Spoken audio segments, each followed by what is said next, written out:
Hello, everybody, and welcome back to Call Me When They Kiss. I'm Issa, And I'm Sydney. and welcome to a 10 p.m. recording. Not only is this a 10 p.m. recording, but I feel like we've recorded so many episodes this week. That's what I've been feeling too. I'm like, what is going on? It feels like we're recording every other day. Isn't this like our third episode in a week in the span of 7 days? When did we record the book episode? Yes, but like I think if you bring it back to like last Sunday or Monday, like in a week and a half, that we've done like 4 episodes. Yeah. It's been a lot. Yeah, because we recorded next week's episode already. We had to get that one done early. And then our bonus episode came out this past Monday. So if you haven't listened to our monthly bonus episode, go listen to it. It was our May book club episode. And anyway, I can already tell. What? I was just going to say, like, I think we recorded our off-campus one later. Yeah. Because we've just had to move a lot around. And these 10 p.m. episodes, if you're a loyal listener, I don't know. You probably either love them or hate them. Sometimes you can probably just tell we're super tired. And sometimes we get like really giggly and funny. But you never know which one you're going to get. So yeah, I can already tell. I'm already off to a strong start. I already messed up my intro. I don't know where I was going. I'm already rambling. But today we're talking about Roman Holiday, which is the oldest movie we've done yes. so far. When it came out, 1953? 1953. Yeah. Yes. And it's kind of fun that we're doing an old one today because in June we have a lot of new releases. So I'm glad we're getting an old one in real quick before we dive into a bunch of new releases. Yeah. Sydney, Yeah, do you want to tell the people what we have coming up in June? Because it's a stacked month. This month, we are starting with a double feature of queer rom-coms to kick off Pride Month. So we have a very special guest on, one of my good friends, Rachel, and we watched But I'm a Cheerleader and The Broken Hearts Club. So the week after that, which is June 12th, we are going to be watching Office Romance, which is coming out on Friday, June 5th. So you have a week to watch that. It's starring Brett Goldstein and Jennifer Lopez. And the week after that, the 19th, we'll be doing Every Year After, which is based on the novel Every Summer After by Carly Fortune. And then the last week of the month, we will be talking about Voicemails for Isabel. That one's on Netflix. I can't remember what day that comes out. You're just going to have to look it up. And lastly, our bonus book episode. We again are doing a double feature for Pride Month. We're going to be doing Atmosphere by Taylor Jenkins Reid and Boyfriend Materials by Alexis Hall. Okay, that's like so much information because we've got 2 double features, 3 new releases, one's a TV show. It's a lot, but how are you feeling, Issa? I'm excited for June. We have a lot of content to consume because not only do we have all those double features and new releases, but Love Island also starts, so we gotta lock in for that. So, and Issa, you're watching UK and USA. Yeah, I said that, but I said that last year, and then I never ended up watching UK. So we'll see. Just think about these people. We have no idea who they are, but they are in Fiji as we speak, about to enter the Getting villa. ready? Yeah. And well, that's it's just crazy, like, how much their life is about to change. Like, yeah. They're going to probably have millions of followers when they leave the villa in a few weeks. Okay, Issa, in another world, if you were single, would you ever apply to Love Island? In another world where I was single and hot enough, yes. No, Issa, you are hot enough. Okay, don't lie to me. It's like, no, you are. Listen, it's not even like a self-deprecating thing. It's just like, You have to have, like, a certain look to go on Love Island. Like, Well, it's like sorry. I'm, like, cute, but I'm not, like, Love Island bombshell. Sexy bombshell. Yeah, literally. Yeah.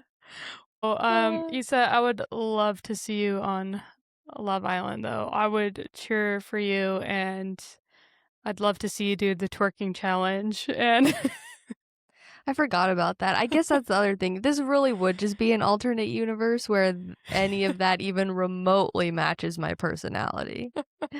they do some nasty challenges Some on that narc. show. What did you just say? Nasty. Uh, No, well, they're you guys better grody. get used to this. We'll probably be talking about Love Island for the next 2 months straight. Sorry, not sorry. Yeah. Well, I was gonna Yes. ask you if you had any residual thoughts on off campus, just because I feel like people are still talking about it. We did, like I said, we already recorded next week's episode, and we kind of talk about off campus a little bit more in that episode. Yeah. Do you have any additional thoughts now that it's been a week or two since we watched it and recorded our episode?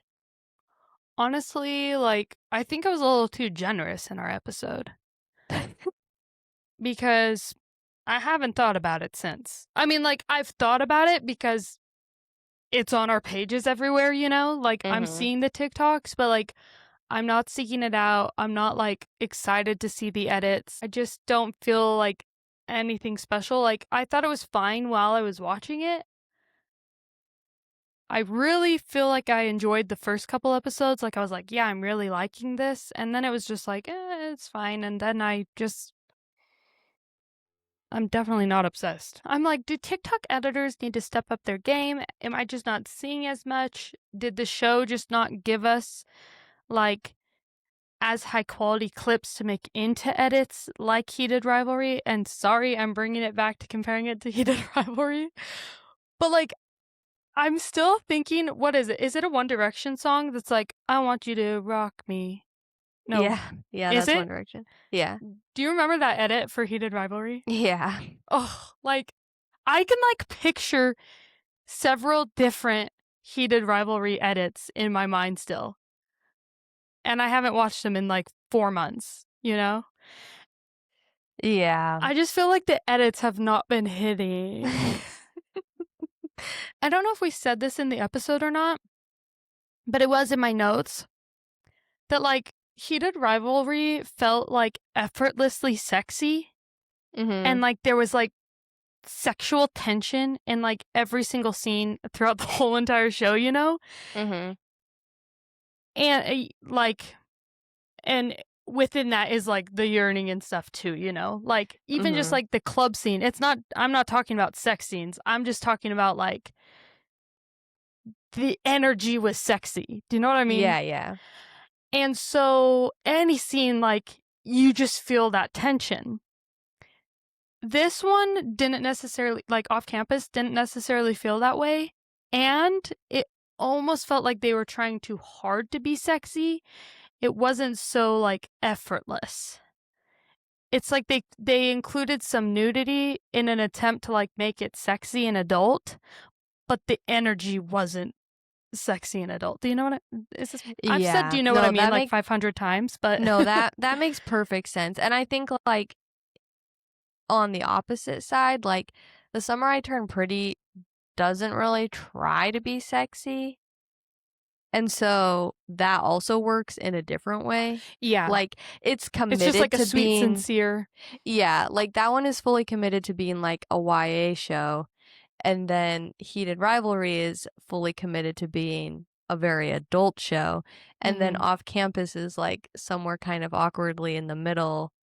Yeah, And I think that's why some of the like quote unquote sexy moments come across a little bit cringe and try hard. yeah. Oh, well, we put some boobs in it. Like, is that sexy for you? Yeah. Yeah. No, I think you really hit the nail on the head here. But like I said, it's fine. It's fine. It's a cute show. It's cute. Yeah, no, Don't I hate had me. fun. I'm still gonna watch season 2. It was fun. Yeah, I'll watch season 2. Oh, did you see that Bridgerton, the next season is, like, slated for the beginning of 2027, which is, like, the shortest gap there ever has been? Oh, yeah, I did see that. So that's Thank nice. goodness. We I have got to know. get this wrapped up. Finally. Hopefully Yeah. that's, like, a pattern that follows and it's not just, like, a one-off. Alright, well, Should should we we talk chat about about this Roman movie? holiday? Yes. Okay. If you don't know what Roman holiday is, I will give you a synopsis on the fly here. Okay, so it stars Audrey Hepburn and Gregory Peck. This was actually Audrey Hepburn's first major film and her first American film. And I don't know why I said I would give you a synopsis and then I started talking about fun facts. Okay, I'll stop. I'll save them for the end. Gregory Peck, if you don't know who that is, he plays Atticus Finch in To Kill a Mockingbird. He won an Oscar for that role, and that's probably one of his most favorite or famous roles. Okay, so anyway, so Audrey Hepburn is a princess of an unnamed country, kind of like Mia Thermopolis of Genovia. It's just like a made-up country. And she's like going on this tour of Europe and doing all these princessy duties, and she's feeling very stifled by her princess life, as most princesses do. That's like such a common trope. Um, and so finally she's had enough and she sneaks out and she meets up with Gregory Peck. He's a journalist. He's an American journalist. They're in Rome, by the way, if you didn't catch that. That's why it's called Roman Holiday. Um, and long story short, they have a grand old time together for like 24 hours and they kiss a couple times and then she goes back to her princess duties and that's that. They like say goodbye. And that's I my actually, like synopsis. I actually Googled it. After I was done, I was like, "Wait, did I miss something?" I was like, "Do they end up together?" And it's like, "No, blah, blah, blah." And I was like, "Oh, okay, that's really just how it ends." Yeah. Spoiler alert. Also, I guess something I should know is like, so at first Gregory Peck, his name in the movie is Joe Bradley. Mhm. At first he like agrees to like help her and hang out with her because he wants to sell this story. He realizes that she's a princess and realizes he can make a lot of money because she's like gone missing and everybody's looking for her and he can make a lot of money like writing a juicy story about her running away and her life and stuff. But then they bond and become friends and like I said they kiss and stuff. So he ultimately decides not to sell her story. It's not fake dating, and it's not like a secret deal, but for some reason, it felt just like similar enough that it can kind of fit in with some of the movies we've been talking about lately. I mean, it's clearly like less shenanigans than what we see in a lot of modern rom-coms. I could see like how this is one of like the early rom-coms and see like how a lot of stories have been inspired by this. Because there's even like there's there's so many rom-coms with like the journalist secretly writing a story plotline. Well, it's funny they bring up the fake dating and stuff because I'm guessing you ran out of time to watch It Happened One Night. Yeah, I didn't. Okay, now that I've watched Roman Holiday, you really need to watch It Happened One Night because it's like it's way better. I think I've maybe seen Roman Holiday before, Mhm. but I could barely remember it. And watching it again, like don't get me wrong, I get why it's a classic and I liked it, but after watching It Happened One Night, I just like that one way better. And watching Roman Holiday, it didn't surprise me that I could hardly remember if I had seen it before or not because it feels Mhm. like a lot slower of a movie. So It Happened One Night came out in like 19 oh shoot, I forgot. Like 1941 or something. I don't know. Basically a decade or more before Roman Holiday.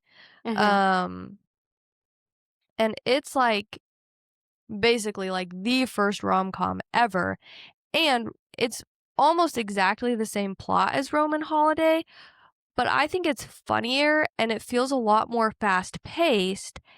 And I like it because it's kind of it's like I said, it's the same plot, it's the same situation.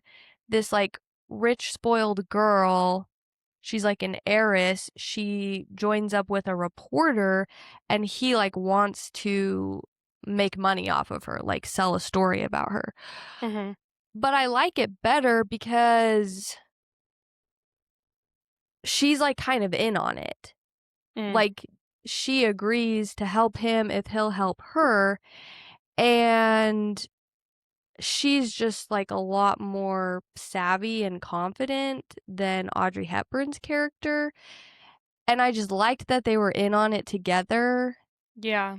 as opposed to Audrey Hepburn being this like doe-eyed, Yeah. naive girl, like totally oblivious to everything going on. Yeah. That makes sense. Well, now I'm even more excited to watch that one because yeah, my thoughts on this was like the scenes that they had together, like I thought it was cute, but there was absolutely no need for it to be 2 hours long. No. And there were a lot of slow parts, and there were a lot of parts like the whole opening scene even of like the ball, like everyone's moving slow and it's not just that like that there's not much happening in the scenes, but that like it's physically moving slow too. You know what I Yeah. mean? Um so yeah, I definitely think that this one could have benefited from cutting out like 20 minutes, honestly, and just making it like having more of the scenes of them actually together and interacting. Yeah. Another reason I like It Happened One Night, speaking of them interacting and stuff, in It Happened One Night, they end up together. And I was kind of disappointed that they didn't end up together. And I think this is the first movie we've reviewed on the podcast where they didn't end up together. Except, well, I guess in Dirty Dancing. Well, and like technically before sunrise if you're not Oh, yeah. continuing to the trilogy, but I actually thought like I don't know how far into the movie I was, but I was like, "Oh, so it's kind of like before sunrise but without the interesting conversations." Yeah. Like they had this 24-hour adventure together and fall in love, but then they part ways. I'll just like rapid fire through some of my notes because like they're not that deep. um, first thing I wrote was her gown at the beginning was stunning, Mm-hmm. and she's super cute. Yeah. I think I've seen Breakfast at Tiffany's once, but I don't remember anything about it. And so basically, I'm really unfamiliar with Audrey Hepburn. And this might sound crazy to say, but I kind of just assumed that she was just like some overrated classic actress. I will say after watching this though, I'm like, no, she's like really cute and like she played the role well for who Yeah. the character was, you know? Like I think she's was a good actress. I think that she's looks really sweet. I loved her haircut also. Oh, yeah. That though, I know that I cannot pull off. So unlike off campus, I was not contemplating getting that haircut, but it's so cute. And like the shoe scene at the beginning too was kind of like giving me Princess Diaries vibes. Oh, Like yeah. it just felt like something I can see her doing, you know, struggling to Mm-hmm. put her shoe on. Um, okay. When the lady, her like, who is she? Her like, I know she's not a Oh. lady's maid. I know that's not the right word. It's not the I right know who era you're at all, talking but about. Yeah, I don't know what her title would be. yeah, whoever she is. When she's like listing off the princess duties and like everything Mm-hmm. she has going on, and Audrey Hepburn goes like, "Stop!" and starts like Oh, yeah. freaking out. I literally jumped. No, that part I was was like weird. watching it. What? And I said that part was weird. Yeah, like, I was working on something, like, while I was watching it, so I was, like, listening, and she's just, like it's very, like, calm scene, she's going down this list, and all of a sudden, she is losing it, and I was so startled. So there were a couple scenes like that I was like and maybe this is part of why I want to watch It Happened One Night too, because of how you were describing that character versus this character. There were several scenes where she was a little weird. It's funny because It Happened One Night is, like I said, over a decade older than this one, but I Mhm. feel like it has aged better than Roman Holiday. Not that Roman Holiday has aged poorly, like, it's still an enjoyable movie to watch, Mhm. but I just think the female main character in It Happened One Night, she felt more modern than Yeah. Audrey Hepburn in this movie, which is fine, like, she was a princess, like, I get Yeah. it. But, yeah, I just think that and I can't remember the character's name in It Happened One Night, but she was just a more fun character in my opinion. Yeah. I guess you could see, like, some of her growth, though, like, at the end when she goes back and she's more, like, in command of herself and is Yeah. like, "You can leave. This is what I'm doing. Here's my space." So maybe it was, like, show that arc a little bit, but, yeah, there Having was said all just that, like, I still really did like Audrey Hepburn in it. Oh, yeah. It's impossible not to like her, and I really liked Gregory Peck too, and even though he was, like, 13 years older than her, Yeah. I didn't really care, he was hot. Yeah, no, I was gonna ask you about that because at first, like, when it very, very first showed him, I wrote, "He's not so cute, but I love his voice. I'd like him to read an audiobook." But then I kept listening and watching, and I was like, actually, his voice is kind of giving Adam Driver. Like, part of why I like Adam Driver is his voice. Like, he's got this, like, deep, just, he's got a nice voice. Gregory Peck. And so then That's funny I that you didn't think he was cute. Well, but it was just at first glance, and that's when I looked up his age, and I was like, "Well, I don't know, maybe I don't." Well, okay, and this is what's crazy. The first thought in my mind was, maybe I don't think he's that cute because he's pushing 40. He was like 37. Mhm. That's literally what I wrote down. And then I was like, my husband's 36. Uh, But yeah, like he really grew on me. And I think I can't tell if that's like him or the character or I don't know. There were still some scenes that I was like, eh, and then other scenes that I'm like, oh yeah, he's really cute. But I go back, okay, and To Kill a Mockingbird came out after this yeah, movie. like 10 years later. Yeah, so like I remember him looking cute in To Kill a Mockingbird, and I was like, well, that doesn't make sense because he's even older I just in texted that you a movie. picture of him as Is it him at Atticus the Finch. desk? Yes. I was like, ooh, this is giving Jonathan Bailey with the little glasses. Oh, Like, do you yeah. know what? Yeah, yeah, Yeah, okay, yeah. Yeah, no, that is a good picture. But I will okay, and it's gonna like the Adam Driver comparison, I know probably is not gonna make sense to most people, and definitely not you because I know that you think Adam Driver is like bizarre looking. But but something like the more I watched the movie and the more I watched him, I was like, yep. Like they're both like tall and they both have similar voices and they have this like command even though they're just like oh yeah, it's hard to explain, okay? But I yeah, actually by the think end you're I really liked crazy him. for considering them to be in the same category. Like, I think Gregory Peck would be considered conventionally handsome, Well, yes.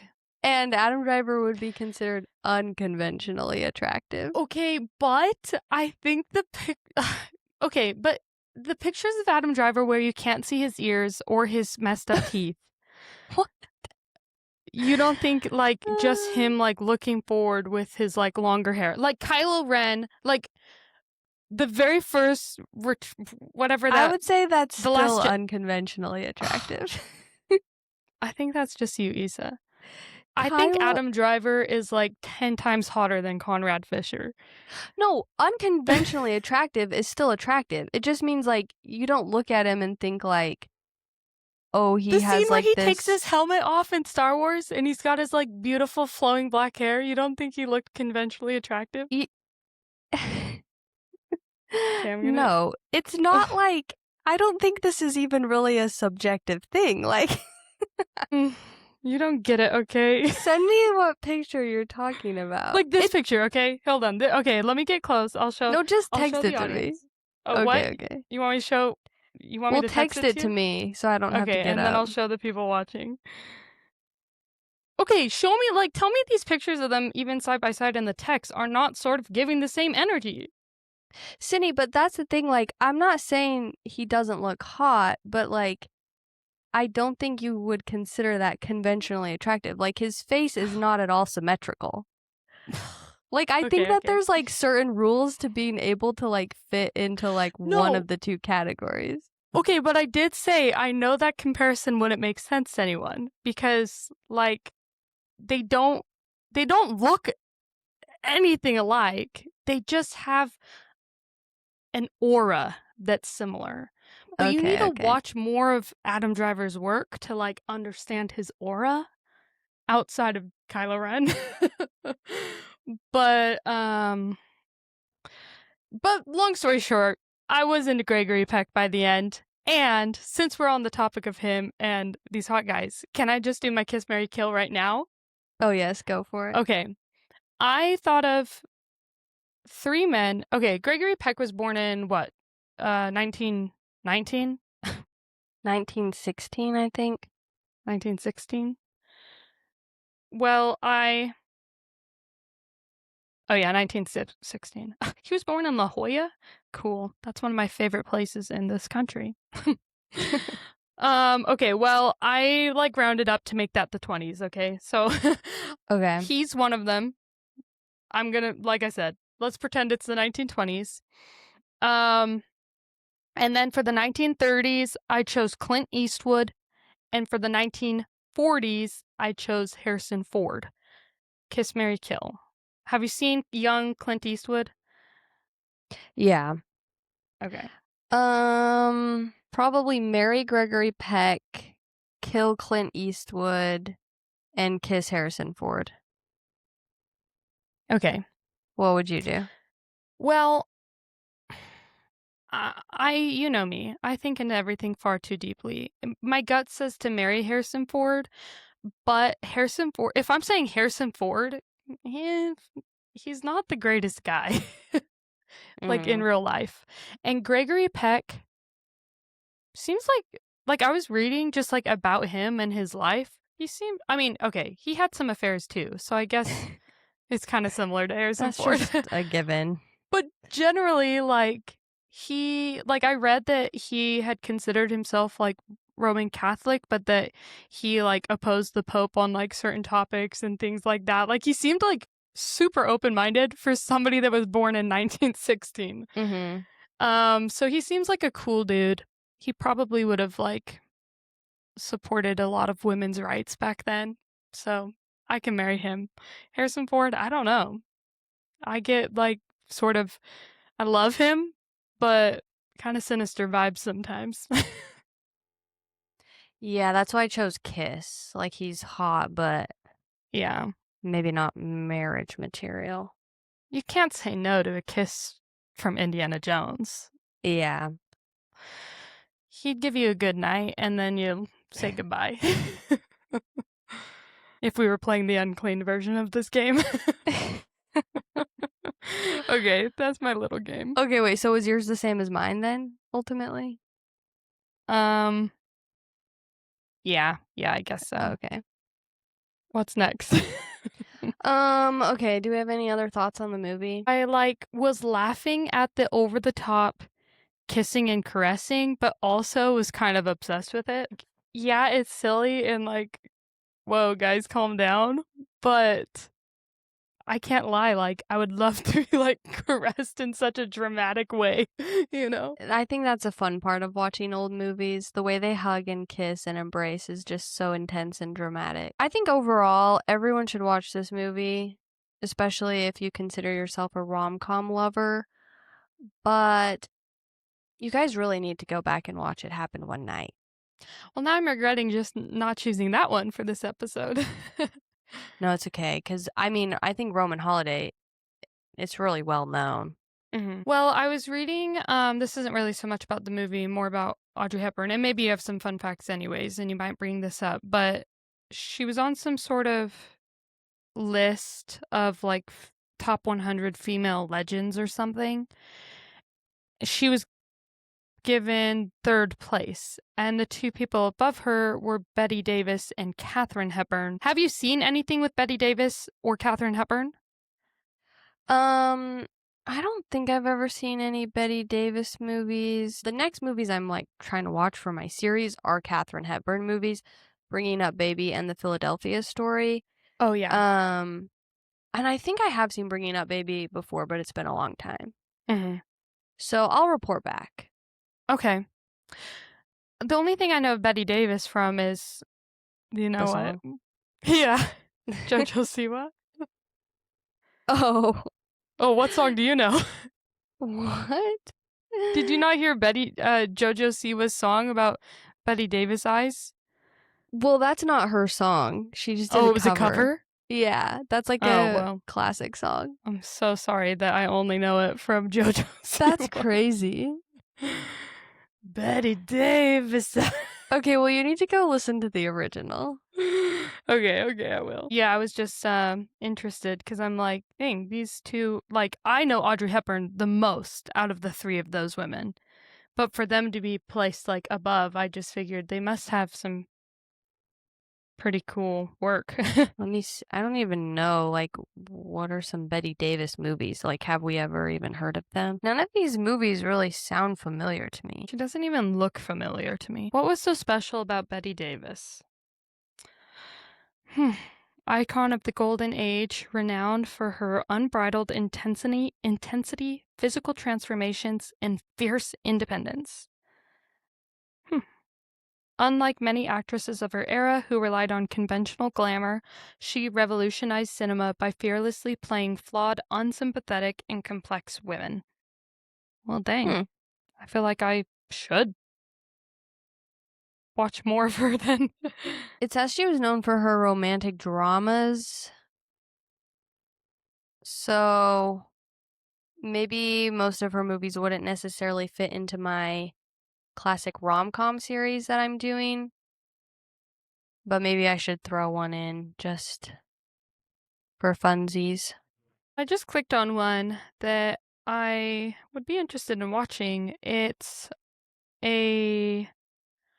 it just says comedy slash drama, but it says that it's about ambition and deception in the Broadway world, centered on an aging star, which is Betty Davis, and her manipulative understudy. It has a 99% on Rotten Tomato. Oh, wow. What's it called? All About Eve. And I was actually thinking about this because I've saved a couple movies that I've seen on TikTok lately that are not rom-coms, but they're like girl movies. Like they're about women. Not even like girl movies like Legally Blonde type chick flicks, but just like stories about women, you know? Mm-hmm. And it would be cool to like sometimes maybe mix it up, like switch out one of our episodes, you know, just for like a woman's feature. Yeah, that's a good idea. But yeah. Okay, well, I'm going to look into her. I can't form an opinion on any of these three women and what place they should be in until I watch a lot more movies. Yeah. But this is a problem with like every episode that we do. It's like, oh my gosh, like I thought that I watched a lot of movies. Like I genuinely grew up feeling like, yeah, like I'm so into movies and I've seen so many movies. And ever since starting this podcast, I'm like, I've seen nothing. Mm-hmm. Well, especially if you go back in time to Yeah. like classic Hollywood, it gets very overwhelming.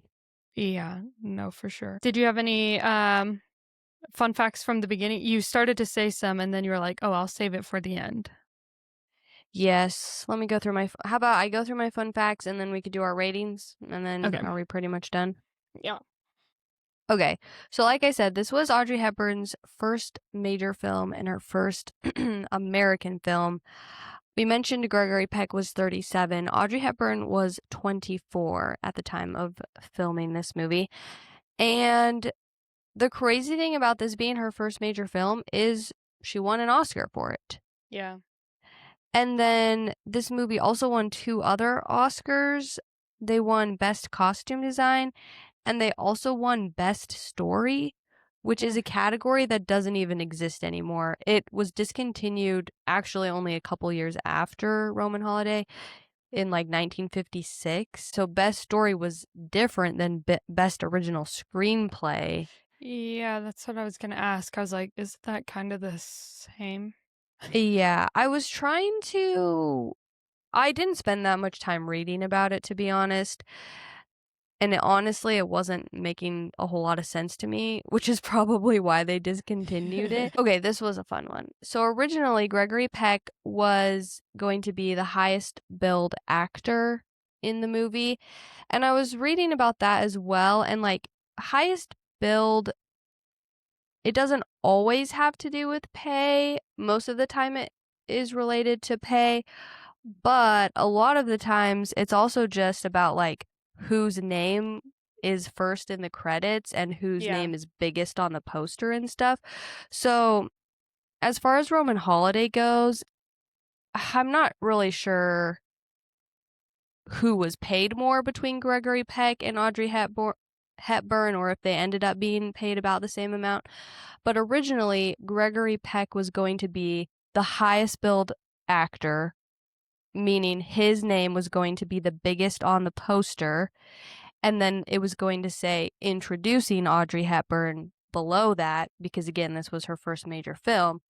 But as they were filming and stuff, he told the director, he said, he suggested that the director bill Audrey Hepburn the same as him, and he said, "You've got to change that because she'll be a big star and I'll look like a big jerk." So I just thought that was cool that they just knew they had struck gold with Audrey Hepburn, Yeah. and she really did go on to become an icon. Well, I tried to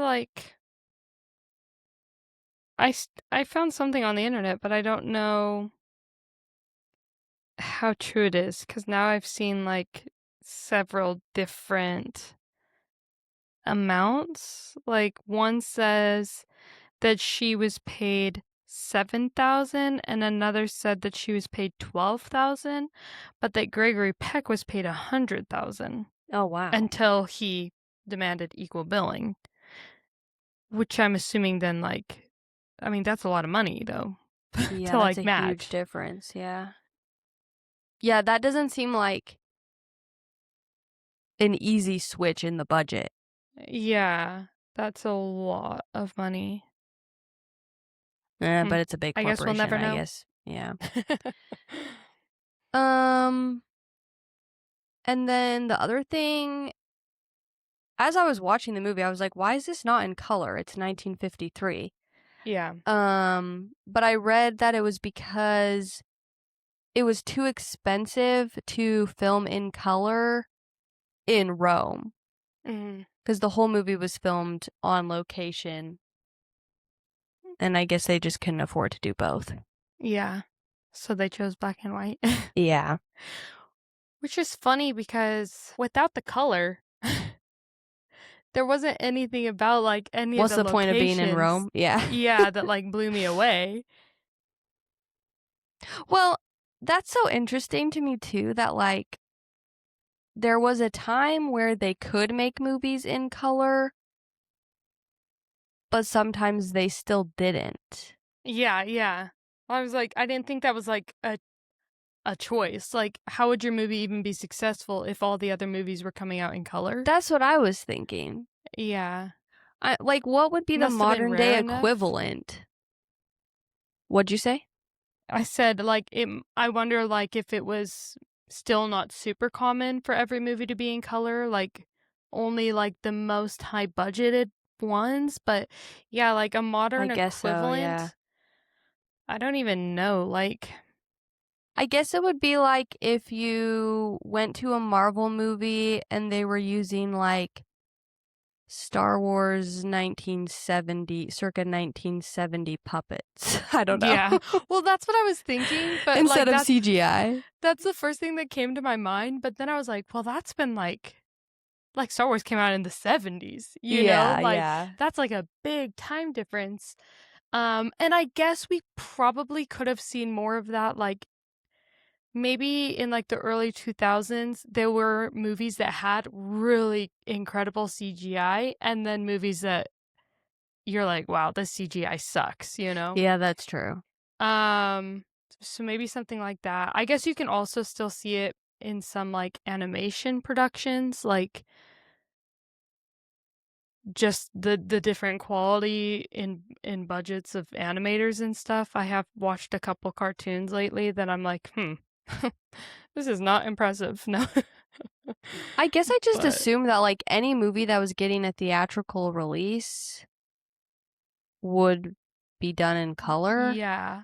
Like, at what point is that the expectation? Yeah, it's not Because like, "Oh, this was a straight to TV movie." 'Cause that's like when I was doing my Wuthering Heights series, there was a point where I was watching movies in color, but then there were some versions that were just TV adaptations and they were in black and white. yeah. I'm trying to figure out who made this movie. Wizard of Oz came out in 1939, and this one came out in 1953. That's a long Yeah. time. This was distributed by Paramount Pictures, produced by William Wyler, who was the director. Maybe it was kind of a low budget movie. Hmm. Well, but they filmed in Rome. I don't know. I But guess all their budget went to paying Gregory Peck and then Audrey Hepburn. apparently matching salaries. Yeah. uh, yeah, no, I think it was cute. But yeah, I wouldn't say that the on-set location was going to be a deal breaker. I would have preferred to see it in color and had some lame Rome sets, to be honest. But like I said, like, it's not like they showed the Colosseum. Like, what? Well, they did at one point. Oh, they did. Oh, yeah, because it's like on the cover, right? Isn't it on uh, like one of the movie covers? I think so. Well, what? Do you have more? No, that was all. I was about to ask you what you rated it. Yeah, that's what I was about to ask you. And then I was like, wait. I had a hard time deciding what to rate this one, to be honest, because, again, I loved Gregory Peck in it and I loved Audrey Hepburn in it, Yeah. and it felt wrong to give it a 3. Ultimately, I decided on a 4. But now, as we've Oh, been talking about it, I'm like, is that too high? Maybe I'll that's drop really down to high. 3.5. I'm For like, that's way context, too high. No. I gave It Happened One Night 5 stars, and I hearted it on Letterboxd. Hmm. I would give this the reason why it's hard for me is like you said, yes, I like both of them a lot. I think they were both super cute in the roles and like I liked their characters. It was really cute when it was cute, but it was really boring when it was boring. Yeah. And so it feels like harsh to give it a lower rating because there were parts of it that I really enjoyed. And I see the blueprint, you know, like I see it. I understand why it's iconic, but I don't want to really go back and watch it anytime soon. Mm-hmm. I'd like to see some edits though. Gregory Peck edits, are those on TikTok? Probably. I'm sure there's some Uh, Atticus Finch edits. I have seen some Christopher Plummer edits from The Sound of Music. Oh, yeah, I've seen those. I do like those. No, yeah, maybe 3.5. Like 4, that just feels really generous. Yeah, you've convinced me. I'm settling on 3.5. But did you see, I'm assuming in your research you may have saw this, like what movie What modern movie is the most, like, inspired by Roman holiday movie? Our most hated rom-com, Notting Hill, starring Hugh Yes. Grant. Yes. And how dare they try to put Hugh Grant in a role that's supposed to represent Gregory Peck. Yeah, literally. No, thank you. Um, no, but yeah, whenever I think about, like, how much I dislike Notting Hill, it makes me wanna, like, rate this higher, though, because it's like, "No, this was enjoyable," you know? Well, I think we gave Unlike that Notting one. Hill, like, 1 or 2 stars. You gave it 2 stars. I wanted to give I it 0. No, I'm just kidding. I probably would drop it down to, like, 1 star now. Okay, but I really hope I'm not overhyping It Happened One Night, but even as you were saying, you felt bored and you didn't have the urge to rewatch Roman Holiday. Sydney, I promise you, I was not bored a single minute in It Happened One Night. And it's a movie from 19 whatever. I really gotta look it up. Black and white. And I really want to rewatch it already. Like, I want to make Ryan and my sister watch it with me again.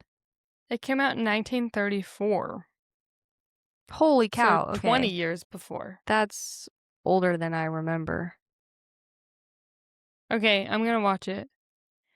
Tomorrow. Clark Gable. Why have I heard that name Because he's before? in Gone with the Wind. Oh.